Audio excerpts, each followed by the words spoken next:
श्री गणेशाय नमः। नमस्कार दोस्तों, अर्चना भक्ति में आपका स्वागत है। दोस्तों, आज हम आपको जन्माष्टमी की व्रत कथा को कहेंगे।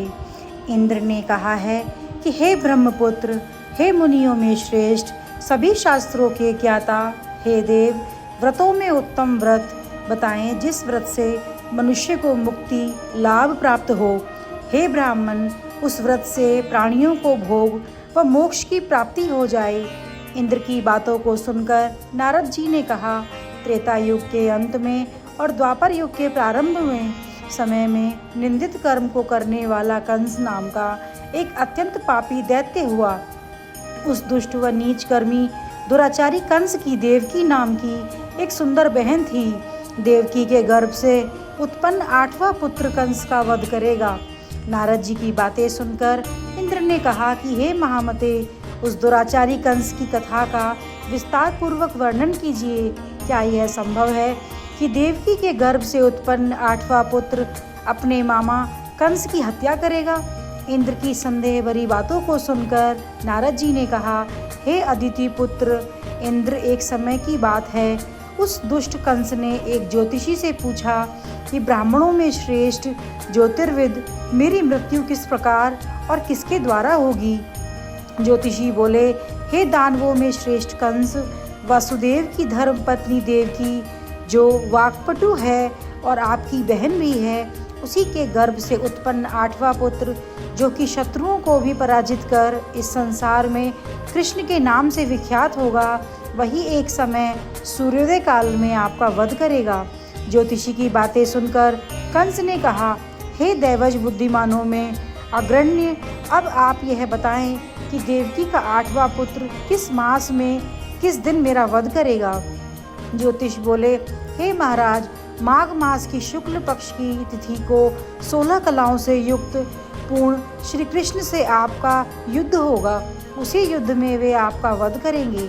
इसलिए हे महाराज, आप अपनी रक्षा यत्न पूर्वक करें।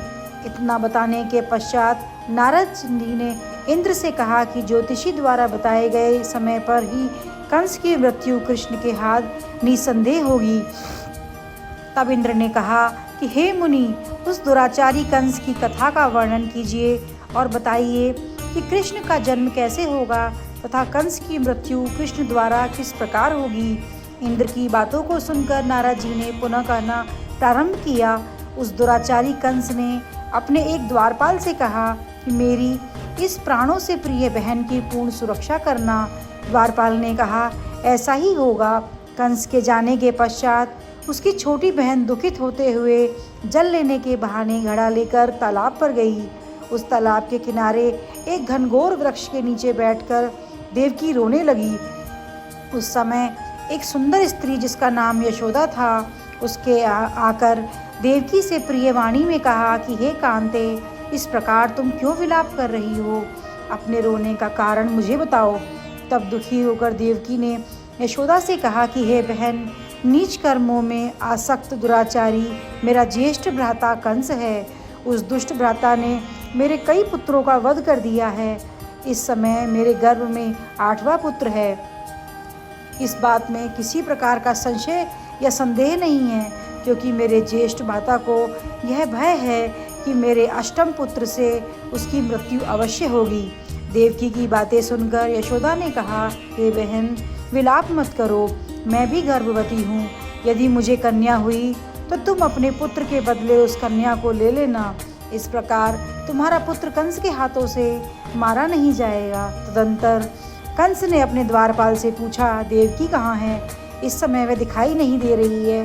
तब द्वारपाल ने कंस से विनम्र वाणी में कहा कि हे महाराज, आपकी बहन जल लेने तालाब पर गई हुई है। यह सुनते ही कंस क्रोधित हो उठा और उसने द्वारपाल को उसी स्थान पर जाने को कहा जहाँ वह गई हुई है। द्वारपाल की दृष्टि तालाब के पास देवकी पर पड़ी। तब उसने कहा कि आप किस कारण से यहाँ आई हो? उसकी बातें सुनकर देवकी ने कहा कि मेरे जल गृह में जल नहीं था, जिसे लेने में जलाशय पर आई हूँ। इसके पश्चात देवकी अपने गृह की ओर चली गई। कंस ने पुनः द्वारपाल से कहा कि इस ग्रह में मेरी बहन की तुम पूर्णतः रक्षा करो। अब कंस को इतना भय लगने लगा कि गृह के भीतर दरवाजों में विशाल ताले बंद करवा दिए और दरवाजे के बाहर दैत्यों और राक्षसों को पहरेदारी के लिए नियुक्त कर दिया। कंस हर प्रकार से अपने प्राणों को बचाने का प्रयास कर रहा था। इस समय सिंह राशि के सूर्य में आकाश मंडल में जलाधारी मेघों ने अपना प्रभुत्व स्थापित किया। भादो मास की कृष्ण पक्ष की अष्टमी तिथि को घनघोर अर्धरात्रि थी। उस समय चंद्रमा भी वृष राशि में था। रोहिणी नक्षत्र बुधवार के दिन सौभाग्य योग से संयुक्त चंद्रमा के आधी रात में उदय होने पर आधी रात के उत्तर एक घड़ी जब हो जाए तो श्रुति स्मृति पुराणोक्त फल निसंदेह प्राप्त होता है। इस प्रकार बताते हुए नारद जी ने इंद्र से कहा कि ऐसे विजय नामक शुभ मुहूर्त में श्री कृष्ण का जन्म हुआ और श्री कृष्ण के प्रभाव से ही उसी क्षण बंदी गृह के दरवाजे स्वयं खुल गए। द्वार पर पहरा देने वाले पहरेदार राक्षस सभी मूर्छित हो गए। देवकी के उसी क्षण अपने पति वासुदेव से कहा कि हे स्वामी, आप निद्रा का त्याग करें और मेरे इस अष्टम पुत्र को गोकुल में ले जाएं। वहाँ इस पुत्र को नंद गोप की धर्म पत्नी यशोदा को दे दें। उस समय यमुना जी पूर्ण रूप से बाढ़ग्रस्त थी, किंतु जब वासुदेव जी बालक कृष्ण को सूप में लेकर यमुना जी को पार करने के लिए उतरे, उसी क्षण बालक के चरणों का स्पर्श होते ही यमुना जी अपने पूर्व स्थिर रूप में आ गईं। किसी प्रकार वासुदेव जी गोकुल पहुँचे और नंद के गृह में प्रवेश कर उन्होंने अपना पुत्र तत्काल उन्हें दे दिया और उसके बदले में उनकी कन्या ले ली। वे तत्क्षण वहाँ से वापस आकर कंस के बंदी गृह में पहुँच गए। प्रातःकाल जब सभी राक्षस पहरेदार निद्रा से जागे तो कंस ने द्वारपाल से पूछा कि अब देवकी के गर्भ से क्या हुआ है, इस बात का पता लगाकर मुझे बताओ। द्वारपालों ने महाराज की आज्ञा को मानते हुए कारागार में जाकर देखा तो वहाँ देवकी की गोद में एक कन्या थी, जिसे देखकर द्वारपालों ने कंस को सूचित किया, किंतु कंस को तो उस कन्या से भय होने लगा।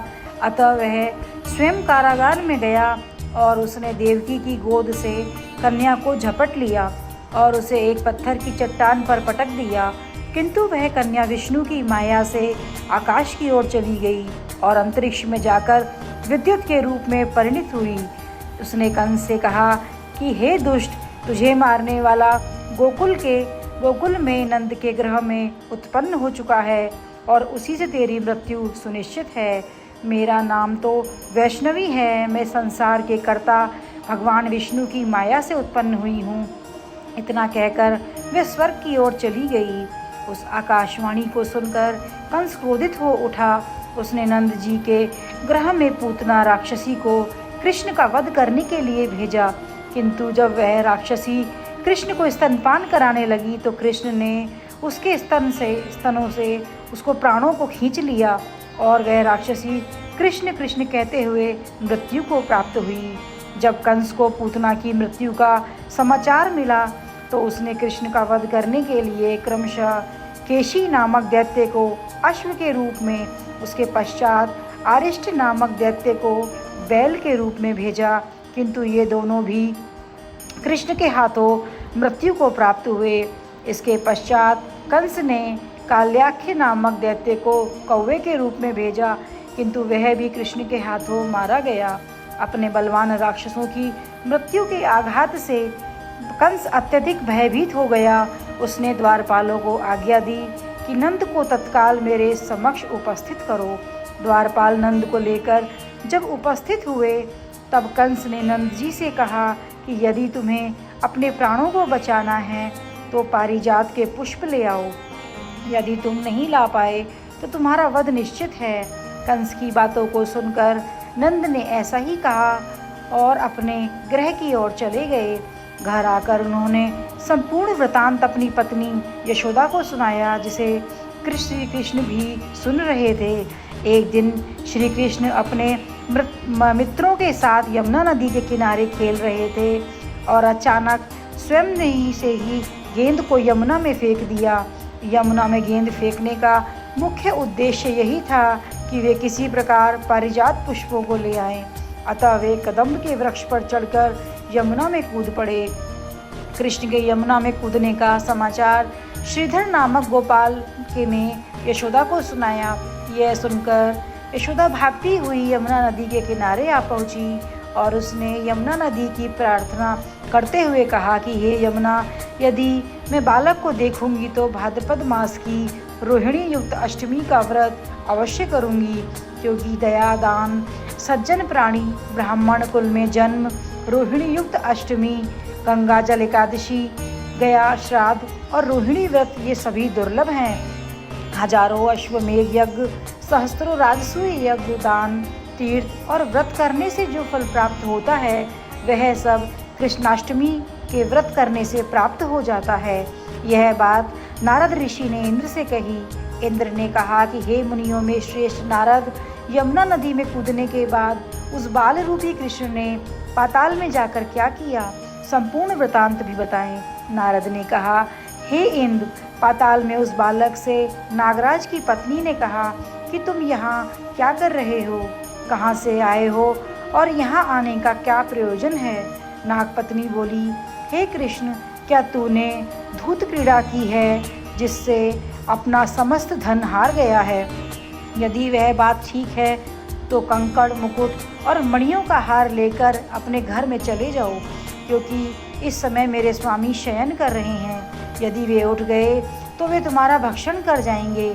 नागपत्नी की बातें सुनकर कृष्ण ने कहा कि हे कांते, मैं किस प्रयोजन से यहाँ आया हूँ वह वृतांत मैं तुम्हें बताता हूँ। समझ लो, मैं कालिया नाग के मस्तक को कंस के साथ दूध में हार चुका हूँ और वही लेने मैं यहाँ आया हूँ। बालक कृष्ण की इस बात को सुनकर नागपत्नी अत्यंत क्रोधित हो उठी और अपने सोए हुए पति को उठाते हुए उसने कहा कि हे स्वामी, आपके घर यह शत्रु आया है, अतः आप इसका हनन कीजिए।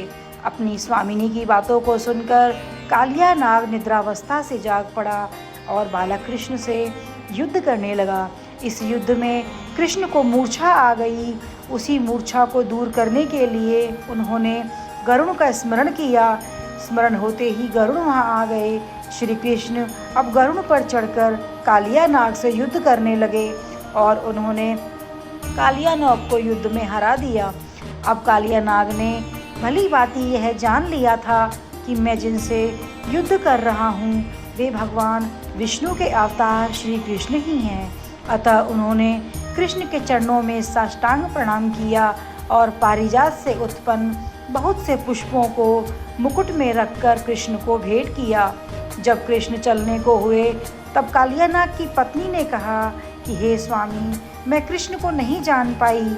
हे जनार्दन, मंत्र रहित, क्रिया रहित, भक्ति भाव रहित मेरी रक्षा कीजिए।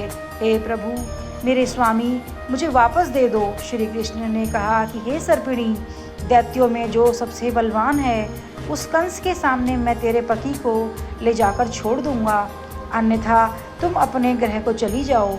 अब श्री कृष्ण कालिया नाग के फन पर नृत्य करते हुए यमुना के ऊपर आ गए। तदंतर कालिया की फुंकार से तीनों लोग कंपायमान हो गए। अब कृष्ण कंस की मथुरा नगरी को चल दिए। वहाँ कमल पुष्पों को देखकर यमुना के मध्य जलाशय में वह कालिया सर्प भी चला गया।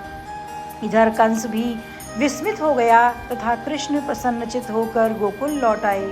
उनके गोकुल आने पर उनकी माता यशोदा ने विभिन्न प्रकार के उत्सव किए। अब इंद्र ने नारद जी से पूछा कि हे महामुने, संसार के प्राणी बालक श्री कृष्ण के आने पर अत्यधिक आनंदित हुए। आखिर श्री कृष्ण ने क्या क्या चरित्र किया वह सभी आप मुझे बताने की कृपा करें।